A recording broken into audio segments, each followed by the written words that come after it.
Here we go. Hello, hello.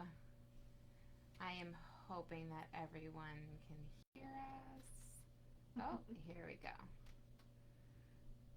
All right. Hello. I am gonna just let people hop on and join us.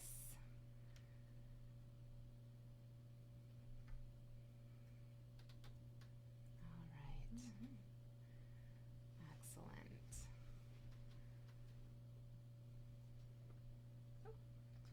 Hello, Hi, Dina. All right. Hello, everybody. Yeah, we just wanted to hop on and say hi to everyone. We want to start doing this like once a month is our plan. Just to get questions answered. I'm part of a lot of Facebook groups, and I am always seeing tons of questions, and I try to hop on and answer as many as I can, from the casting side. And so that's what we're here for. We want to answer any questions you guys have. So thank you guys for joining us. I'm Kelly Mushinsky. I'm the owner and head of casting here at the Voicecaster. I'm sure I know many of you, but not all of you. So thank you for joining us. And this is... My name's Catherine Horan, and I'm Senior Casting Director here at the Voicecaster.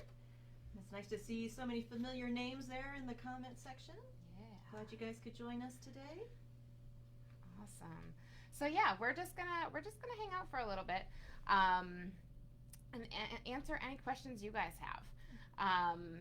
Obviously there's always we'll start with the first question that everybody usually has, and that we hear how many times a day? 100 times a day. Through emails, phone calls, everything. It's constantly, how do I get started in voiceover? Or, hey, I've been told I have a great voice. What can I do with it? Yeah. Which is always fun. Dina, you're welcome. So many people do not know how to pronounce our last names. And yeah, so I always say, like, it's okay. If you're like talking to an agent or somebody, you can just say like Kelly or Catherine at the Voicecaster. They'll know who you're talking about. You don't have to try to say our names. That's great. But yeah, so how to get started in voiceover? Obviously, getting the training, doing the research, all of that. If you're here and you have never done anything in voiceover, then you're in the right place. You're trying to learn something about it. There are a lot of great podcasts and stuff out there. Me and Catherine actually just did an interview last week, so that'll be out soon. But there's a lot of resources out there to start seeing what the industry is like. And obviously so much has changed over the years, COVID, all of that. So there's a lot to learn. So you're in the right place. Learning is the first step. And then of course, demo production and finding representation, getting to know casting directors. We personally work with a ton of actors directly, who either don't have representation or they're also on our list in addition to having representation. So they might see something come through directly from us, but also get it from their agent. So there's lots of ways to make the connections and get the opportunities. So if you guys have any questions for us, please put them in the comments. We could talk all day about this stuff, but I want to make sure we're answering what you guys have. Doing level 1 with you all in March. Awesome. Level 1, you will love Dimitri. He is fantastic. Super fun guy. All right, let's see this. I have a studio in training, but I haven't found a good way to get. Yes, so that's a great question. Hold on. Let me scroll back up. Okay. Nadia said, I have a studio in training, but haven't found a good way to get good paying jobs. Honestly, the best way is going to be directly through casting houses if you can. Like send us your demo, send your demo out to casting directors. That's going to be one of the best ways. We could talk about pay-to-play websites, but those aren't going to be good paying jobs. And also agents too. I mean, I know getting an agent can take some time. It's not always the easiest thing, but they get access to a lot of the great copy out there. And don't forget, you can get an agent in multiple cities. It's not just LA or New York. There's lots of regional agents too. So don't forget to reach out to things like that, just to get that copy, get those audition opportunities. Yeah, it's the opportunities. It's all about numbers, and I hate that because everybody's like, oh, it's a numbers game. But it's like, if you're booking 1 in 100, you're probably doing pretty well. So that's also something to kind of keep in mind is, you just have to keep putting yourself out there and know that if you're like, I've done 100 auditions and nothing's come of it, it's normal. Keep at it, keep finding the opportunities, and, all of that helps. And then, networking. Yeah. I hate to say it, but it is a thing, and it is something to be aware of. It's reaching out, staying in touch with casting directors, your agents even, making sure that you're not just blindly sending in auditions to your agents and never really communicating with them. You should be working together. It's a collaboration for all of us. Yeah. It's like we can't do our jobs without you guys. So it has to be a collaboration. All right, let's see. Next one. Yep. Microphone. I'm hoping for some guidance on the minimum mic requirements for in-home studios. Excellent. So home studios, something we could probably talk about for hours. Julius is asking about home studios and the minimum mic requirements. Honestly, a lot of people, as long as you have, you can have a Yeti microphone. You don't have to have $1,000 microphone to have good sounding audio at home. That probably goes against what other people say, but from our experience and what we hear, it's not even necessarily about the microphone. Eventually you might want to find a microphone that lends itself to your voice, but a big part of it is the soundproofing. It's like if you can find a closet or someplace where you can really just take out any extra sound, that's really what matters. So a laptop with a USB microphone and a soundproofed closet works well enough. I like Nora's question here about multiple takes. How wildly contrasting do the choices need to be? So that's something I find a lot with people. You think you're sending things that sound different, and when you listen back, you're like, maybe they're not as distinct as I thought they were. So some quick, easy things I find work well when you're trying to find variation is changing up the pace. One takes a little faster, one takes a little slower. Changing up the attitudes. Sometimes they'll give you a big long list in the direction of all these things. It's got to be friendly and warm and professional and gotta wink but still converse. Maybe try and take those in little chunks. Focus on these couple in this take and these couple in this take, and maybe do a take that tries to combine everything. Another thing is changing up who you're talking to. Maybe in one take you're talking to your mom, and the next take you're talking to your husband.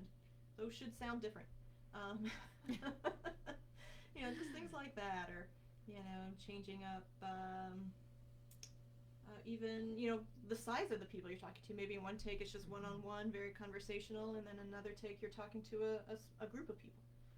Things like that are quick, easy ways to find variation. Yeah, and I'll add to that just your intention. It's especially if you're going for something conversational, your intention is never going to be to sell. Your intention should be to get us excited or to inform us. Those are going to be different tones. And I like that you say, you mentioned improv.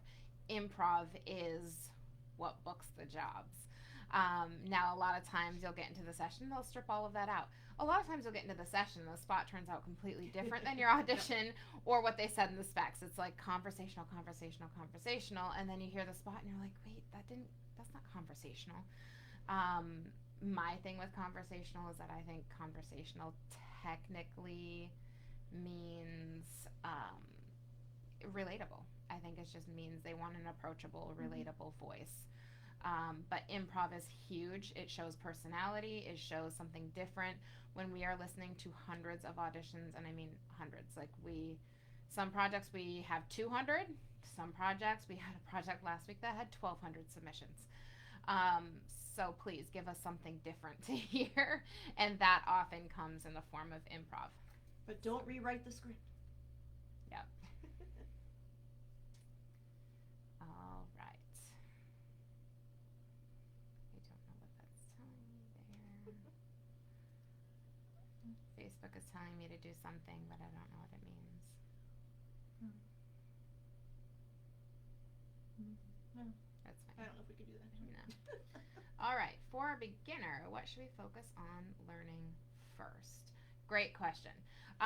So yeah, as a beginner, what should you focus on learning first?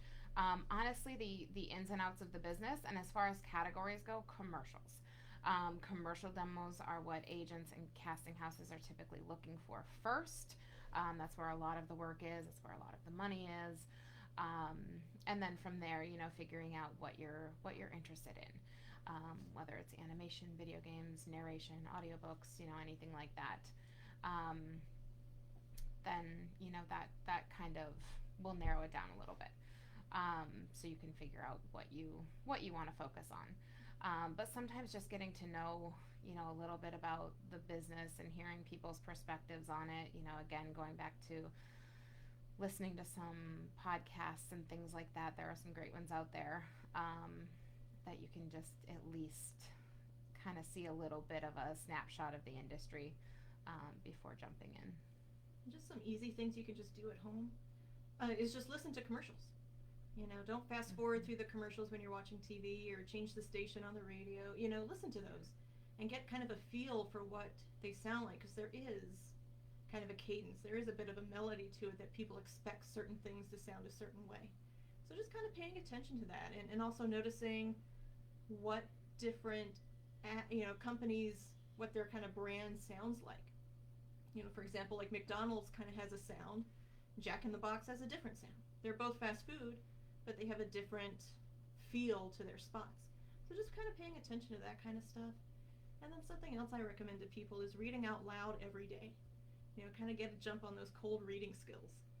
Just take a book, a magazine, whatever you have lying around, and just read out loud for 15 minutes.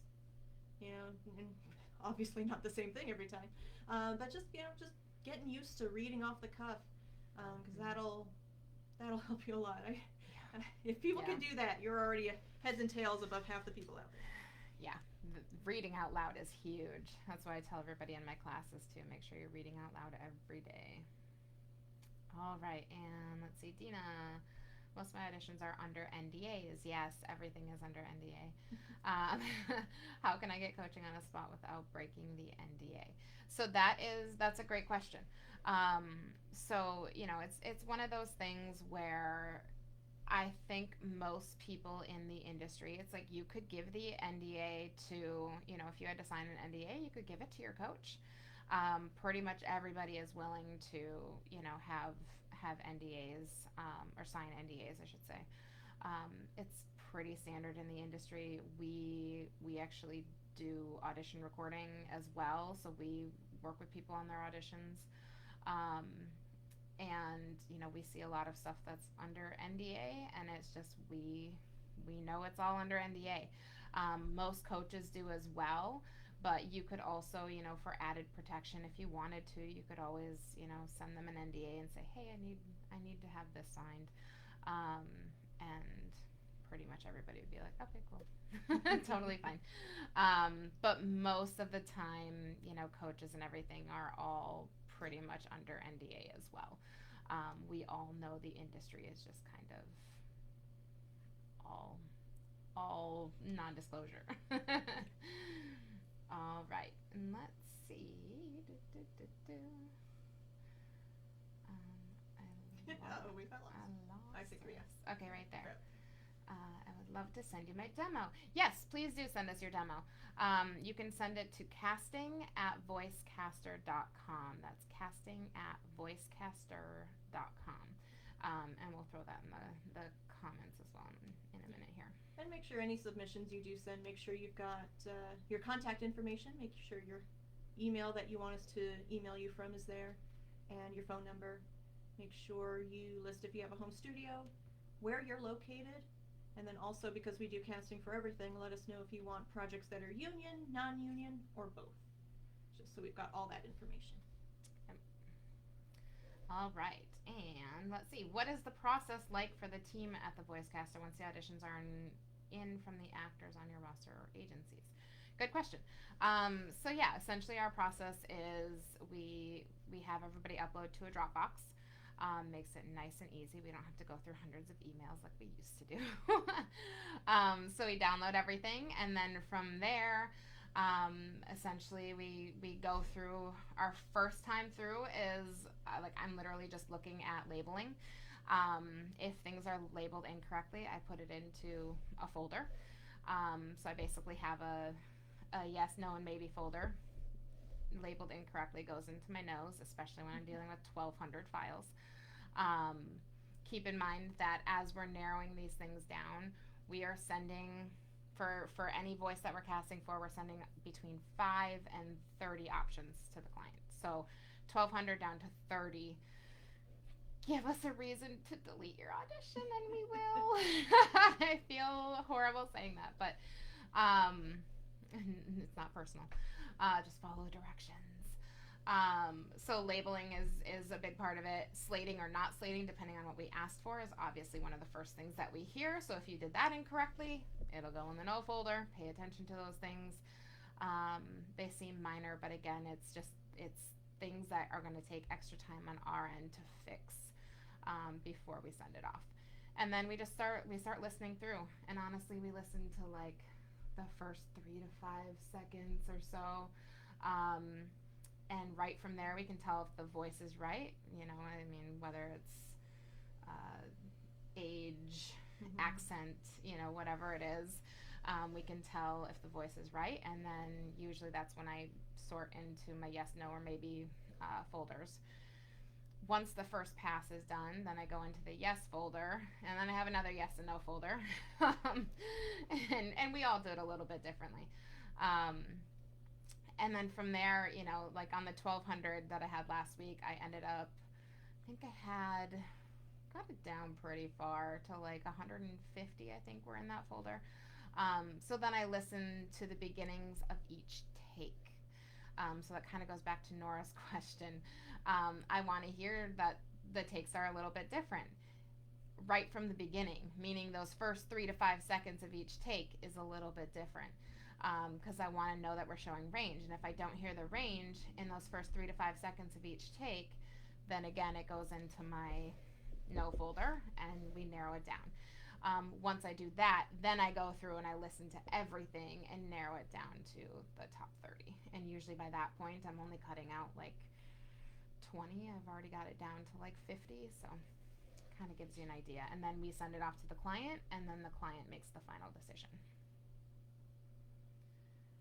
All right, and let's see, does Voicecaster accept submissions for consideration from VO pros to be on your roster and work direct just like, yes, yep, you can send that to us. Sorry, I'm gonna mute that. You can send that to us at casting@voicecaster.com. Should we be paying for representation? No. Nope, you should not have to pay anything for your agents. At any point. I actually had somebody contact me yesterday and he said, I was offered representation. They make me pay a fee when booking, but then I'm reimbursed. And I was like, that sounds not okay. You should never have to pay an agent or a manager. They get paid when you get paid. They should not be making you sign up for any sort of website where you have to pay. I know there are a couple out there like that are really sketchy. You shouldn't be paying anything. Even casting houses, like, you don't have to pay to audition for us. You get paid when you get the job. The agent gets their commission when you get the job. So their pay-to-play websites, I think, have kind of confused people a little bit. So yeah, definitely don't have to pay an agent. All right, my agent is requiring sound level to be between -3 and -1. To do that, I have to do some processing. I know there's a big focus on raw. Is that light processing okay? Yes, we would rather have you adjusting the volume a little bit to make sure it's where it needs to be. That's actually a big thing, that we either get auditions that are blown out, or more Really often quiet. than not, yeah, the sound waves are like this big. And again, it's like we then have to go through and do more editing. So audio quality, I try not to get hung up on it, especially for most clients who are open to either home studio or recording in studio. But there are times when the client is listening and they want to know that you have a good home studio. Yeah. So yeah. Can I answer that? Yep. Susie, how many auditions do you get? Between 2 and 1,200. Excellent. Hi, Yenny. Hi, Yenny. All right, Edward, how did I get added to your roster? I took 3 workshops. Email us and make sure, if you have a demo, send that over, or if you have some sort of just voice sample or something like that, make sure that we have that so that we can keep it on file.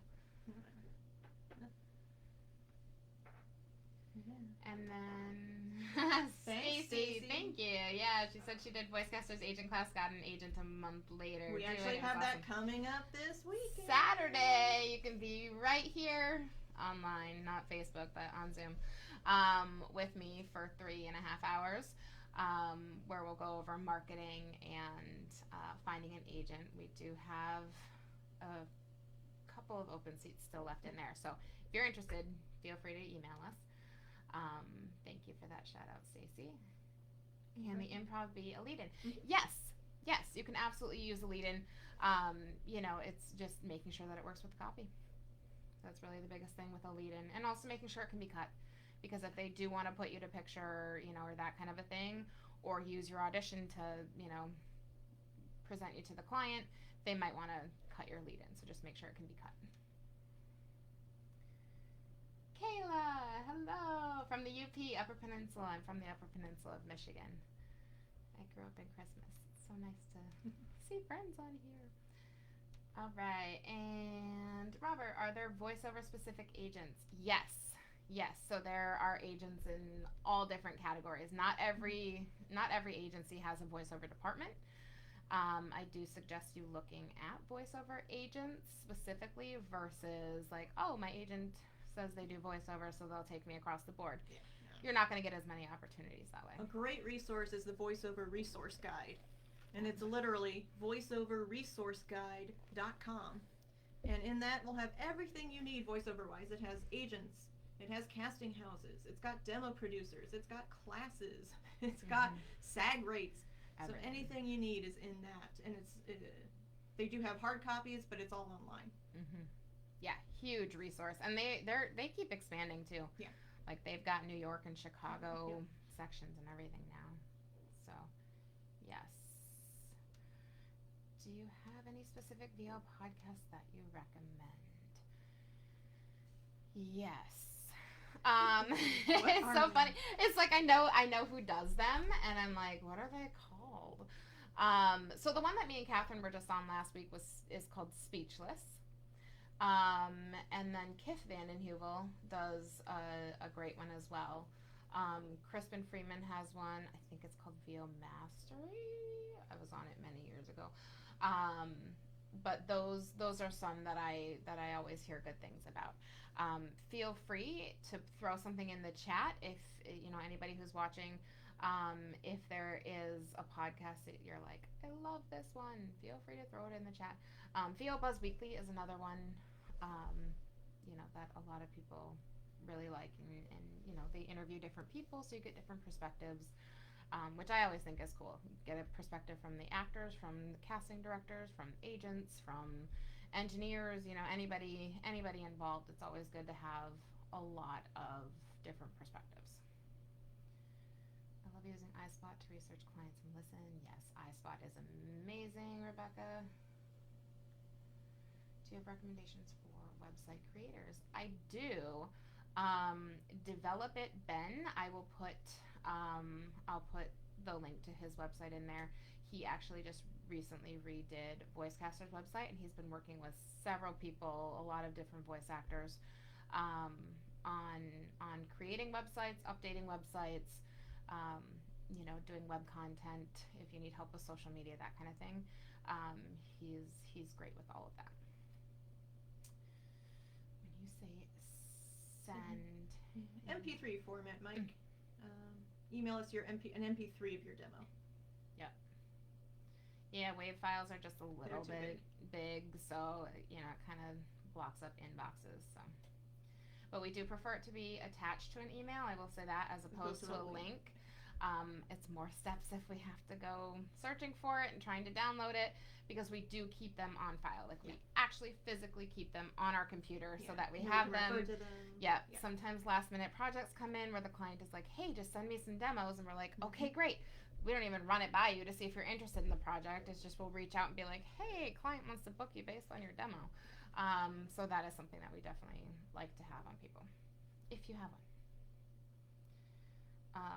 Shameless plug, if you don't have one, we can help. We do have a wait list, but we can help. Dominic.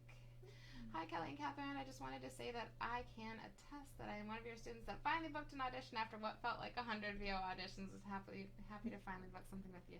Yeah, yes, you just did a video. So exciting. Yeah. And it does happen. Like, that is one of the things that I love about like teaching our classes. We book so many people who, like, on their first jobs, who have never really worked in VO yet, and we always love that.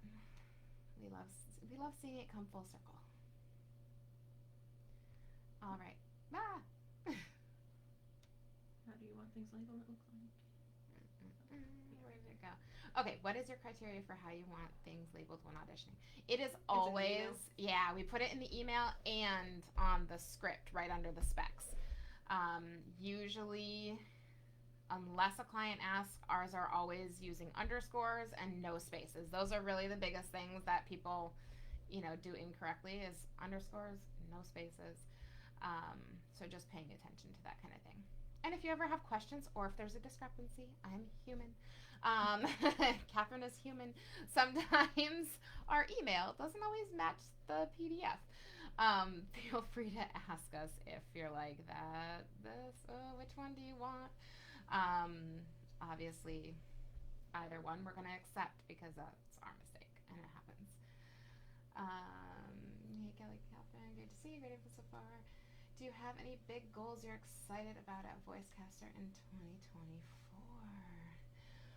Finishing renovations. That is one of our big things. Is we started renovations on the studios last year, and I'm hoping that we finish that this year. A new office will be open, and then we'll continue, updating all of the studios, getting our 5th studio finally up and running. Eventual goal, probably not 2024, maybe 2025, is to, we have one more space here at our studio that we're hoping to turn into a podcast studio, so people can just rent out the space, record whatever they need to do, and kind of have a space for creators like that. What else? Oh, we're getting more casting. Yep. Stay busy. Yep. So yes, definitely staying busy. Keep hearing from agents that we're the busiest casting house out there, so that's great. We'll keep that going. Oh, the other thing is we're actually going to, I've had a lot of requests over the years of like, do you have any online content? People in other countries who can't necessarily take our classes live, even though, most of them are virtual now. And so I am actually starting to put together like a training video series. So you can buy individual videos, you can buy the whole thing, that kind of a thing, but essentially doing some more content for people who can't necessarily join in for live classes and things like that, but still want to learn from the casting side. All right. Dina, you have great copy in your workouts. Have you thought about creating a script library for spots that are no longer confidential? We have our own library. We do. I have thought about that. The trick is kind of figuring out, who's okay with that and all of that. I mean, obviously we have thousands of scripts, and that's where our workout group copy comes from. Things that are no longer under NDA. And then, and there's lots of great, easy resources too if you're trying to put together your own stuff. Obviously, past auditions you've gotten, again, that are no longer confidential. And then Rebecca had mentioned iSpot. The website is the letter I and then spot.tv. And that's a great catalog of commercials. You know, same thing with YouTube. You just have to transcribe it yourself. Yeah. But there's lots and lots of commercial, spots out there. You know, just find what you need and you can make your own copy too. Yeah, because we use ours for, classes and the workout groups, and, we'll pull some of that for demo production that we use, because we want to make sure, we're pulling copy that's specific to each person, things like that.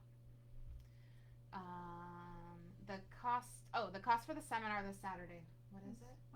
$175. $175. And that's from 1 o'clock to 4:30, 3.5 hours. It used to only be 3 hours, and then I'd go a half hour. It always went long. I always went a half hour late, and sometimes people would have to leave. So now I just call it 3.5 hours, because it's probably going to be 3.5 hours, maybe more. But yes, it's $175. And then Susie, just recorded my demo at VCC last week. What a great experience, loving the people who process the results. Oh, awesome. Thank you, Susie. And besides improv and the right tone, is there anything else that makes it to your yes folder? Honestly, for me, a big thing is personality. It's like, if I can hear right from the start that you sound interested and you are connected to the copy, that's really the biggest thing. Connection. Yeah, being able to pull it off the page, kind of make it your own. Yeah. Be comfortable with it. Yeah. Stacy, what is the most fun part and the least fun part? Do you want to go first, Catherine? Sure. Right. I mean, the most fun part, my favorite stuff is the casting. Like, I love brainstorming up, who's right, for each project. You get the spec from the producer and trying to think of, who would be great on this.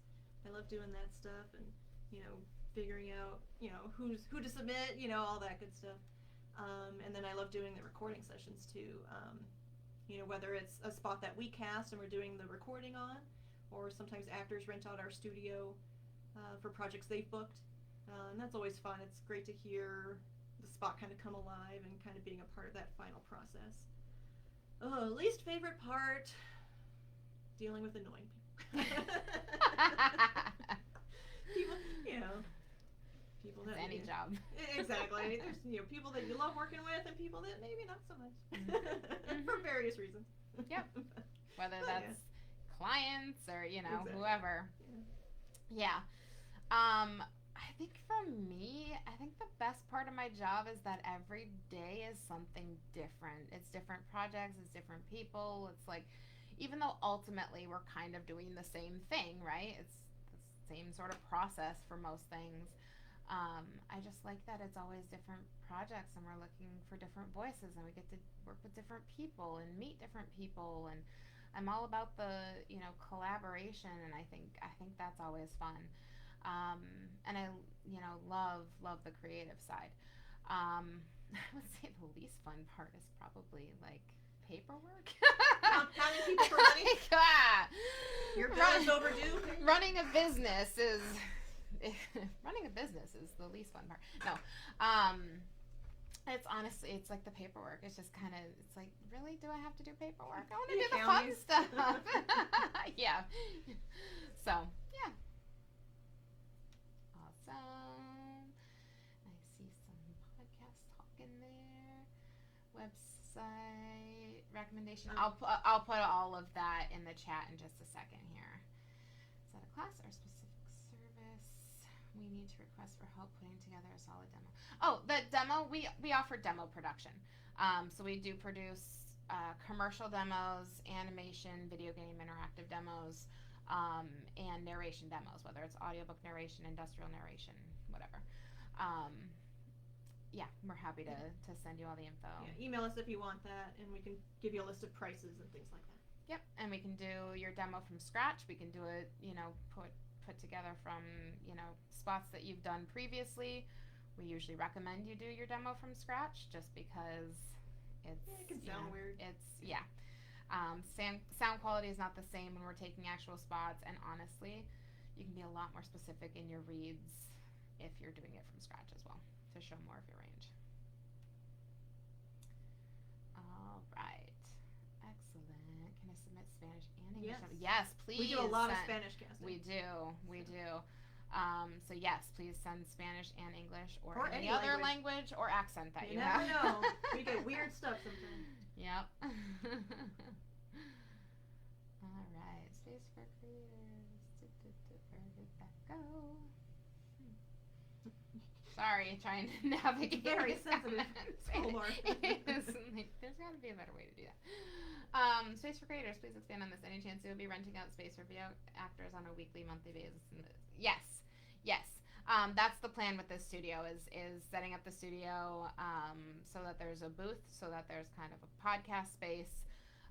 We've thrown around the idea of also just having an on-camera self-tape kind of a space if somebody just needs a quiet space to do their own self-tapes as well. So that's what we're looking at as far as a space for creators, Jenny.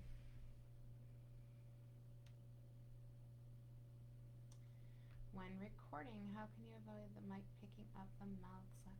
Oh, Kim, good question. Mouth noise. Green apple. Eat a green apple before you record. Has to be green. Something about the tartness clears your palate, gets rid of the clicking. Also, it's one of those things where, also pay attention to where it's happening. I actually worked with somebody years ago who she had a click at the end of every sentence. And she found that she was like, for whatever reason, ending sentences, she had this click in the back of her mouth. It was like her tongue was doing something. So it was just something she kind of retrained herself not to do that, and that helped. But yeah, mouth noise is... Pop screen might help a little bit. Yep, lots of sips of water. Don't guzzle it because then you're going to get the gurgles and the bubbles, and that's going to be picked up on the microphone as well. But green apple, honestly, is one of the best ways in staying hydrated. Are you receiving any pushback or requests for AI accommodations at your levels? It has not been an issue yet. So we have been using the Nava rider with our clients, and either they accept the rider as it is, or they essentially basically put the same sort of thing into their contracts and releases. So luckily, we have not had any issues yet. Hopefully it stays that way. But yeah, as far as AI goes, so far every producer that we've worked with and have talked about it with is on board with the protection. So let's hope it stays that way. Good auditions from you. Are we in the right direction? Yeah, Julius, I'd say yes. Yeah, if you were just awful, we probably would make a note, maybe not so much. Honestly, and that's the thing. I feel like people I got an email yesterday and somebody was like, "You send me great auditions. I've never booked any of them. Do I need to do coaching or No.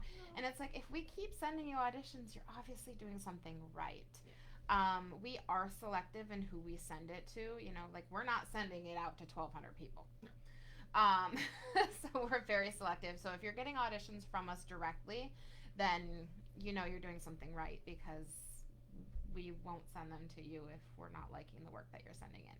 Also, I may regret saying this, but that's okay. If you do want some feedback on your audition, feel free to email us and just say, "Hey, I'd love some feedback." Attach the audition just so we don't have to go to try to find it somewhere. And just say, "Hey, I thought this was good, but I'd never heard anything. I'd love some feedback on it." Give us some time, Especially if everyone starts emailing, a week or two, to respond. But we're happy to give some feedback, especially when you're on our list and you're getting things regularly from us.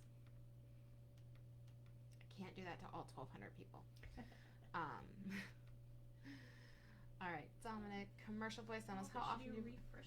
We actually had that on our list to mention. Yeah, Catherine got that question this morning. So I'd say a lot of personal preference. I mean, obviously, if you feel your demo no longer represents you well, Like maybe you've improved significantly since you made your demo. You know, a lot of people, you know, they take our classes and as soon as they finish those, they make their demo, which makes sense because now you're ready to start auditioning and submitting to agents. But, you know, as time goes on, you're going to get better and better, and maybe it's time to revamp that demo. If your voice has changed at all, you know, when you sound at 20 isn't going to how you're going to sound at 40. You know, so you want to make sure you sound like your demo. You don't want to submit your demo and then people listen to you and are like, wait a minute, is that the same person? So if anything like that has changed, definitely time to revamp. Or if you feel like there's stuff on there that, like maybe you're booking a lot in a certain area that's not on your demo, then it might be time to add that kind of spot to your demo. Maybe take something out that you're not booking and put in the thing that you are getting a lot of auditions and booking. Yeah, and you know, it's also making sure that nothing on your demo is no longer out there. Like if you have a blockbuster spot on your demo, it's probably time to get rid of that. Cut it, add something new. You know, sometimes it helps just to freshen it up. You don't necessarily have to do an entirely new demo, but 2 or 3 new spots gives you new material. Also, if you're looking for representation or you want something new to send out to your casting contacts, you know, things like that. Those are always a good thing to do. And also, you know, we're very careful when we're pulling scripts for demos that we produce in making sure that, you know, we're not saying the all new 2024 or whatever. Try not to put dates. We don't put dates. We try not to put models of things just because that can date your demo. So like phones. There's a new phone every year for everything. So yeah, we try to be careful and cautious of that as well. And, you know, a good demo is going to last you 5 to 10 years, and then probably need to look at refreshing it. What's the usual turnaround time from when the clients first contact you to when you send them the auditions and your recommendations? Yes, Rebecca. 24/7. 24/7 on the weekends. It doesn't matter. Like, I mean, everything's so last minute. It's insane. It's like, oh yeah, we need to cast for that. I feel so bad. I mean, sometimes I'm sending stuff out at 7 o'clock at night, which we close at 5:30. So I'm sending stuff out at 7 o'clock at night, and it's like I have to make it due at 10 or 11 the next day, and I'm like, oh, this is requiring actors to also work in the 24/7. evening, you know, and it's like, I hate it. Some clients do think that, you know, we're, you know, I don't know. We just have a corral of actors in the back just waiting for us to bring them in on an audition. Yeah. So, you know, that is one of those things where its turnaround time can be tricky sometimes. It can be pretty fast. We usually, when the client contacts us, we work out all of the details. You know, we usually ask, like, okay, if you want it by end of day this day, we need it by this time on this day. You know, we try to give them deadlines. Of course, sometimes that's pushed. Sometimes it's just a matter of, like, hey, I have a last minute rush. I need it today. So, you know, then we speed through, get everything, you know, scripts ready, because we're always reformatting scripts and things like that to make it easier. Also, I get sent, you know, like a 70-page deck of everything with colors for the spot and sound and stuff that the actors don't need. So we pare everything down, get it out as soon as we can, and then typically, you know, from the time that it's due, so say I have something due from you at 2 o'clock, then it's like at 2 o'clock, we download everything from the Dropbox. A lot of times, you know, I'll go back in once more after that in case there's any late submissions. That does not mean it's okay to be late. But we're all human. So, you know, we'll download everything and then it takes a couple hours to get through everything, sometimes longer. And then, you know, usually we try to get the link to the client by end of day. But yeah, there sometimes are some crazy requests and turnarounds, and we try to do whatever we can to make it happen. I apologize that our quick turnaround then becomes your quick turnaround. But it's all collaboration, not our fault. Yeah. And then I love the projects that are like hurry up and stop.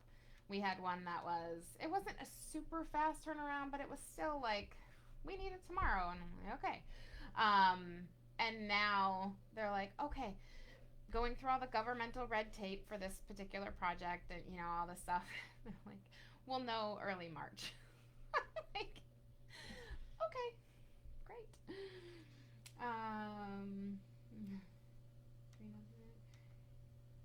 Cranberry juice, Stacy. Barbecue potato chips. I don't know. To each their own. No peanut butter. That's all I know. And no milk. All right. Okay. Regarding clients and bookings, are you seeing clients love returning to attend the recording session in person, or are you seeing an increase in the amount of remote? We never were big about having clients in person. Like, that wasn't a thing that people were requesting. Yeah. Very often anyway. Yeah, we work with people. Yeah, we work with a people. lot of the times they're not even here in LA. Mm-hmm. Yeah. Yeah, we have a lot of big clients in, like, Wisconsin.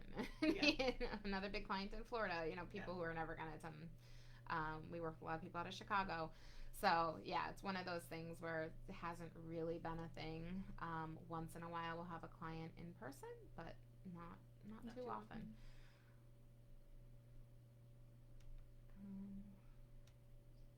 Gotta be a better way to scroll through this.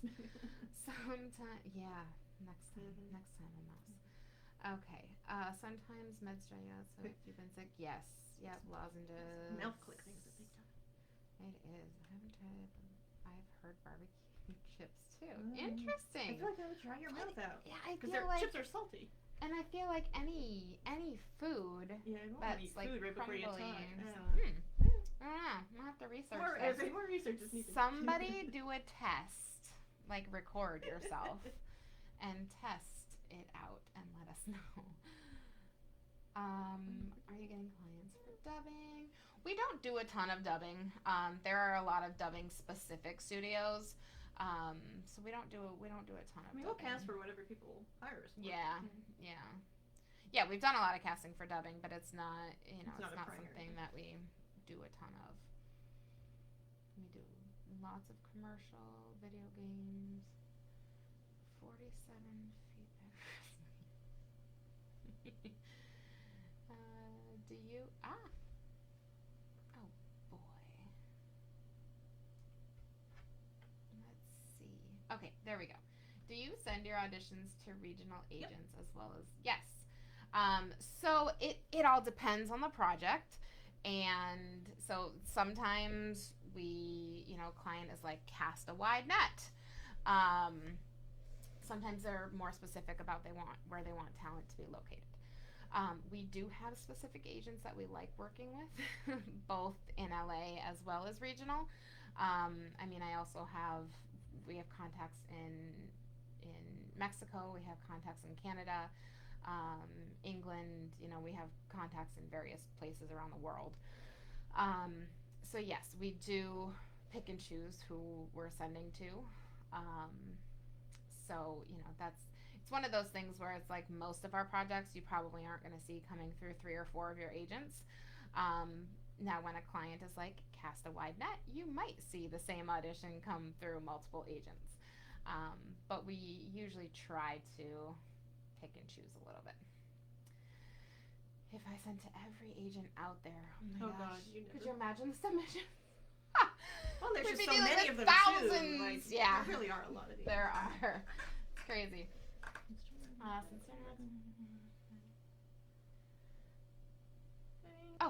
People record on their phone. Just do your phone. If you have to, like, if your car is parked in a relatively quiet place, the acoustics in a car are usually fine. Honestly, it's like if you can go into, like, if you have a blanket or a jacket or something that you can even throw over your head just to dampen the sound a little bit and record on your phone, that's fine too. I always tell people, as opposed to, especially for like our projects, it's like it other people may see it differently. Obviously, all of this is our personal experience, but it's one of those things where I would rather have your audition than worry too much about the audio quality. Because then if the client is interested, they can have you record on a better setup. which we recently just did with a callback, actually. They were like, oh, we really like her acting, but audio quality is not great. Can she record on a better setup? And she did, so it's all good. How many callbacks happen?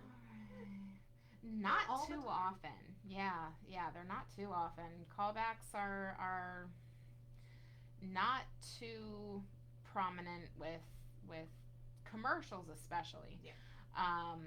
Animation. But even a lot of the video games that we cast, they don't even do too many callbacks. It's usually if like the script is updated, or they're slightly changing the specs, or that kind of a thing. Hello. Hi, Mom. My mom is on. So is my brother. How much can one's older brother pay to get? A lot of money, brother. One thing driving you nuts about actor submissions. Driving me nuts about actor submissions. Probably just not following directions. Yeah, I guess submissions for the auditions. For auditions, if you're not following the instructions, because we have it all laid out. For just submitting your demo to us, it's like if we don't have all the pertinent information, then we gotta hound you for it. Yeah, that's extra time for us to be like, okay, do you do union, non-union, or both? What is your phone number? Where are you? Yeah. Do you have a studio? If you don't have a studio, that's okay. Just tell us. Exactly. It's not a requirement for us. Some agents will require it. We don't require it. Yeah. Hey, Kelly. Hey, Catherine. Hello, Jess. The oil. I've switched with olive oil too. Wow, the mouth noise thing. I know. We're gonna have to do a whole thing. We got a couple minutes left here. I feel like we'll try to get through the rest of the questions. I feel like 90% of auditions just say in description conversational, friendly, etc. Yep. Is that? Yep.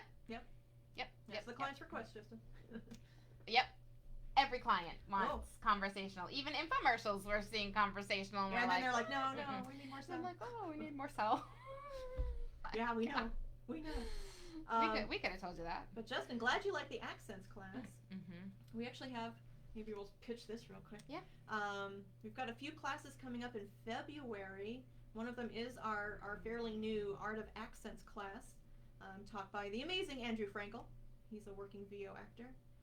We've got that coming up February 27th, I believe, where you'll learn about different accents, not just world accents, learning, British, different European accents and things, but also regional things, Southern New York. And he lets you kind of pick. Yeah, he gives you like a region and is like, okay, now pick what accent in this region you want to work on. Yeah. So you also get to decide what you want to work on.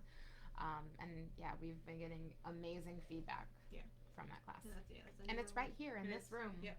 And that one's held here in person. Yep. We also have 2 animation classes starting up. One is Intro to Animation in Video Games, taught by the amazing Dave Boat, who is a working VO actor who works a lot in animation and video games. So it's great to get his take on how to create characters, acting for animation and that kind of thing. And then we have a 1-day animation intensive taught by Marcia Goodman, who basically cast all the animation cartoons from your childhood. So it's great to work with her and then get animation instruction coming from the acting side. So that's the nice thing about these is you get different perspectives. The Intro to Animation is taught by an actor, you get that perspective. The intensive is taught by a casting director. And she loves, like we do, whenever possible, to bring actors in on stuff we're casting. Yeah. She'll keep you in mind for projects she's doing as well. So if any of those sound interesting to you, shoot us an email. You can send it to that casting@voicecaster.com, and we'll send you all the information. Awesome. All right. And let's see. Someone new starting with getting on our roster. Yes, send us a voice sample, Rusty. You can email casting@voicecaster.com. So definitely email us and we will get you added. How's the studio renovations coming along? Yeah, they're still working on them, but it's going good. We're hoping the office will be done within the next month or so, and I'm So excited. Carolyn, and you can feel free to send your demo to us. You don't have to be in the union. You don't have to have representation. Yep.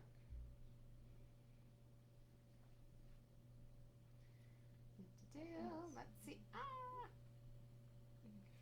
The scrolling is hard. No, we don't have an online form for demo submissions. Just email them to us, Ed. Yep.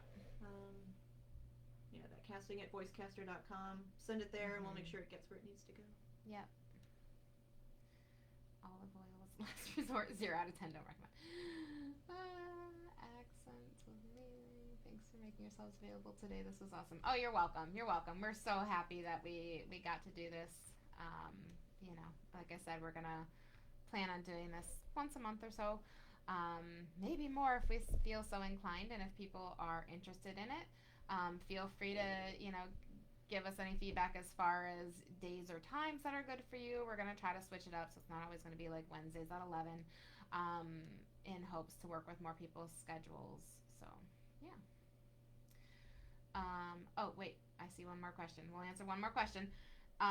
Dina, accents. I've assumed they're great to learn for audiobooks, but the commercial casting wants authentic accents. Yes. Yeah, so commercial wants authentic accents. A big thing that our accent class talks about is having all of these accents in your back pocket, and it's for the character stuff. It's going to be audiobooks is a great one, but animation, video games is really where there are a lot of accent things. So good to do for that kind of a thing. All right. Awesome. Excellent. Thank you everyone for Thanks, joining us. This was so much fun. Great turnout. And yeah, thank you for joining in and having all these amazing questions. It'd be great to get Dave or Marsha. Yeah. And Dimitri too. Yep, absolutely. Start getting everyone involved. All right. Well, thank you so much, and we'll add some links here in the comments to some of the things that we talked about, the emails and all of that. And we will see you soon for the next one. Thanks. Thank you. Bye.